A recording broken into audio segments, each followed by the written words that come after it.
Alright, good morning. Today we're going to be starting Packet 3 with lessons 9 through 12. So let's go to lesson number 9. And today we are beginning our unit on scientific notation. So how do we determine if numbers are written in scientific notation?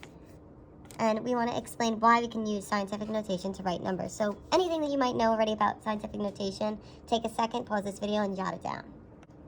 Alright, so one reason why we use scientific notation is to write really big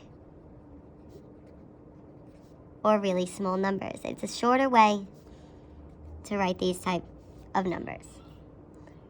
So when we're writing in scientific notation, it's going to be in this notation, a times 10 to the b power. So we're always going to be multiplying by 10 to some power. One thing that we need to know is that this value a, whatever value that is, must be a number between 1 and 10.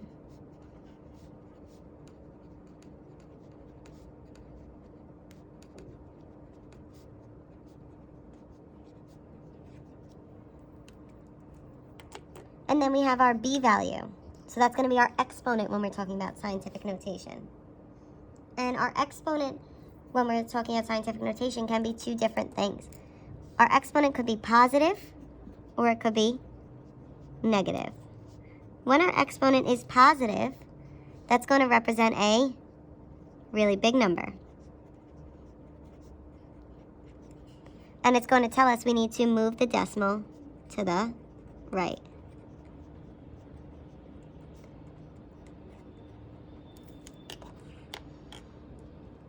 Then if it's not positive, it's going to be a negative. A negative would represent a really small number. And if it's a really small number, we're going to move the decimal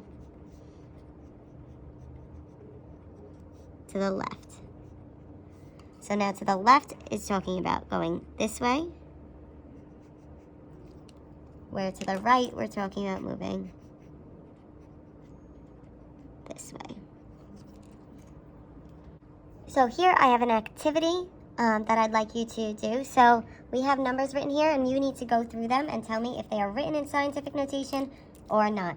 And remember, when a number is written in scientific notation, a times 10 to the b, it really means that this value needs to be between 1 and 10.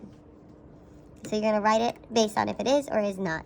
So if I look here, 1.4 times 10 to the negative 7th. Well, let's look. Is this 1.4 in between 1 and 10? Yes, so that means it is in scientific notation. So I'm going to write that 1.4 times 10 to the negative 7th. It goes in this category.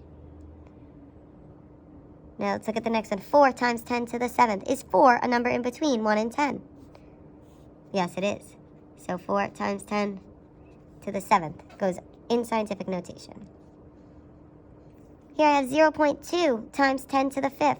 Is 0.2 in between 1 and 10? No, 0.2 is less than 1. So that is not in scientific notation. So 0.2 times 10 to the 5th is not in scientific notation. So that's the category it goes in. Then here I have 2.3456 times 10 to the negative 8th.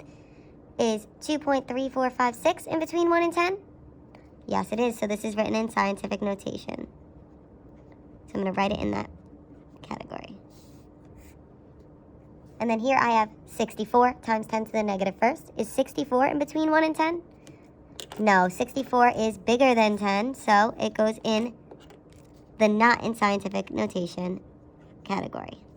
So now I'd like you to try the next couple of rows and finish this off and put them in the correct categories and then come back to check your answers. Alright, so if you take a look here, all my numbers that are written in scientific notation are here. And remember, the way that I found this was I looked at that first number and saw, is it a number between 1 and 10? And if it was written in scientific notation. All my numbers not in scientific notation are written here. And one tricky one was 10 times 10 to the 7th. So it needs to be in between 1 and 10. It can't be equal to 10. So that's why this one is not written in scientific notation. So now here we're taking only the numbers that are written in scientific notation and identifying them according to which way the decimal will move. So before we get to the activity part, first, we're going to cross out any numbers that are not written in scientific notation. So we're going to look here. 1.4 is in between 1 and 10, so that's good. 4 is in between 1 and 10, so that's good. 0.2, less than 1, so that one we are not doing. 2.3456, that's in between 1 and 10. 64 is greater than 10, so that's not written in scientific notation. Do me a favor and pause this video, cross out any that are not written in scientific notation, and then come back. All right, so now we only have numbers written in scientific notation that are left. The rest are crossed out. And we need to determine if it's moving to the right or if the decimal is telling us to move to the left. Now, the way that we know this is if it's moving to the right, remember our exponent is a positive exponent, where if it's moving to the left, our exponent is a negative exponent. So let's take a look at the first one.